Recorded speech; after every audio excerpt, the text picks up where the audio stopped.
Welcome, in this video I will show you how to enable Lite Mode on XIAOMI 15T. First you have to open settings on your phone and scroll down to home screen option.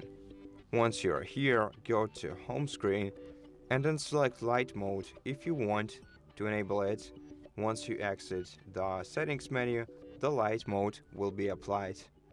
To disable it, go to settings again, find home screen once again, or just just select right here this option, then select turn off Lite Mode, and after that the Lite Mode will be disabled.